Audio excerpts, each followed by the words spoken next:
और अब बात कर लेते हैं कॉमनवेल्थ गेम्स से हटकर चलते हैं शतरंज की ओर, जहां भारतीय महिला ग्रैंड मास्टर और इंटरनेशनल मास्टर वंतिका अग्रवाल का मानना है कि देश में स्पोर्ट्स इंफ्रास्ट्रक्चर के क्षेत्र में अभूतपूर्व काम हुआ है। इसके साथ ही वंतिका ने कहा कि उनका अगला लक्ष्य जो है वो ग्रैंड मास्टर्स की उपाधि को हासिल करना है, जिसके लिए वो लगातार प्रयासरत हैं।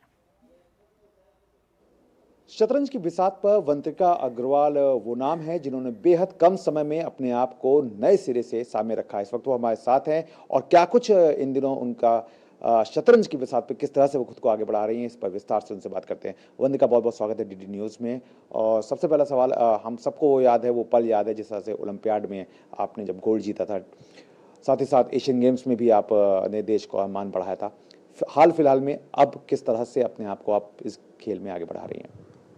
मैं बहुत सारे ओपन टूर्नामेंट्स में कंसंट्रेट कर रही हूँ खेलने के लिए, ताकि मेरा लेवल, मेरे स्ट्रेंथ इंक्रीज़ होते रहे। और अभी कुछ 2-3 दिन बाद हम ग्रैंड स्विस के लिए भी जा रहे हैं, जो बहुत इम्पॉर्टेंट टूर्नामेंट है। तो मेरी यही कोशिश रहेगी कि वहाँ मैं बहुत अच्छा प्रदर्शन कर पाऊँ और देश का नाम रोशन कर सकूँ। जी, आपकी अगर बात करें खेल की, तो आपने अभी कुछ समय पहले ही फॉर्मर वर्ल्ड चैंपियन जो थी अन्ना शेनीना, उनको भी चौंकाया था अपने खेल से। जो एक्सपोजर मिलता है उससे गेम और इम्प्रूव होते जाते हैं। और जैसे कि आपने कहा कि मैंने फिर ओलंपियाड में गोल्ड जीता, फिर एना ओशनिना से मैं जीत पाई, तो वो जो स्किल्स इम्प्रूव होती है, और वो जो आप जब बड़े प्लेयर्स, अच्छे स्ट्रॉन्ग प्लेयर्स के साथ खेलते हो तो आपका जो लेवल बढ़ता है, फिर आप और उनके साथ और अच्छा खेल सकते हो, वो प्रेशर हैंडल कर पाते हो आप। कैसे देखते हैं इस एक पूरे स्पोर्ट्स इंफ्रास्ट्रक्चर को, देश में जिस तरह का स्पोर्ट्स इंफ्रास्ट्रक्चर बिल्डअप हो रहा है?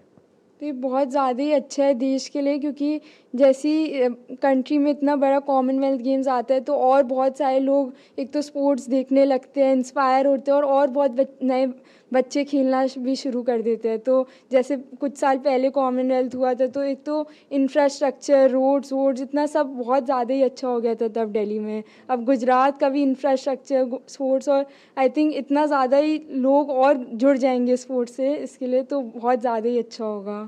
2036 ओलंपिक का भी हम सपना देख रहे हैं कि हम उसको होस्टिंग करें। कैसा लगता है आपको? मतलब हालांकि अभी काफ़ी लंबा समय है, कुछ भी कहना जल्दबाजी होगी, लेकिन फिर भी जिस तरह से देश अपनी एक पहचान बनाता जा रहा है वर्ल्ड लेवल पे स्पोर्ट्स में, उसको देखते हुए ये रोड मैप जो है वो आपको किस तरह का दिख रहा है? मुझे लग रहा है अब तो कि चेस हो, शूटिंग, क्रिकेट, बैडमिंटन, सारी स्पोर्ट्स में, रेसलिंग हो, सब में इंडिया अपना नाम, देश हम रोशन करते जा रहे हैं। तो बस अब ओलंपिक्स आने की देरी है। बात की, बहुत बहुत शुक्रिया। तो ये हैं वंतिका अग्रवाल, जिनका साफ तौर पर कहना है कि देश जो है वो लगातार खेल के हर क्षेत्र में आगे बढ़ रहा है।